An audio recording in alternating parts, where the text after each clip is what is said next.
தமிழ்நாட்டில் பெரும்பாலான மாவட்டங்களில் நேற்றிரவு பலத்த மழை பெய்தது. திருவள்ளூர் மாவட்டம் திருத்தணி மற்றும் அதன் சுற்றுவட்டார பகுதிகளான பட்டாபிராமபுரம், ஆற்காடு குப்பம், கேஜி கண்டிகை உள்ளிட்ட இடங்களில் கனமழை பெய்தது.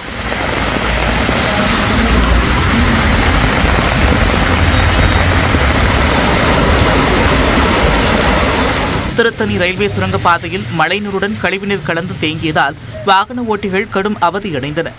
சிவகங்கை மாவட்டத்தில் காரைக்குடி, கானாடு காத்தான், பள்ளத்தூர், கோட்டையூர், குன்றக்குடி, பிள்ளையார்பட்டி உள்ளிட்ட பகுதிகளில் இடி மின்னலுடன் மழை கொட்டியது.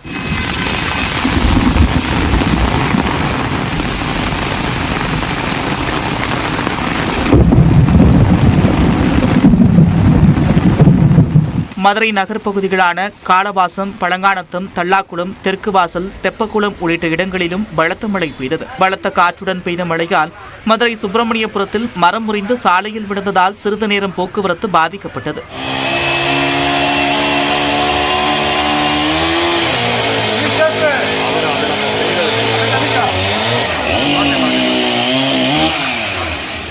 புதுக்கோட்டை நகர் பகுதிகளில் இரண்டாவது நாளாக பெய்த மழையால் சில இடங்களில் சாலைகளில் தண்ணீர் தேங்கியது.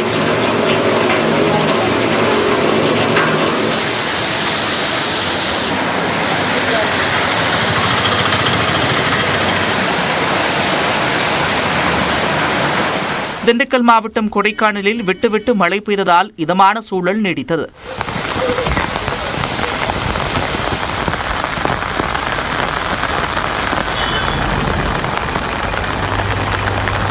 ராணிப்பேட்டை மாவட்டத்தில் வாலாஜா, ஆற்காடு, காவிரிப்பாக்கம், சோளிங்கர், அரக்கோணம் உள்ளிட்ட பகுதிகளில் மழை பெய்ததால் வெப்பம் தணிந்தது.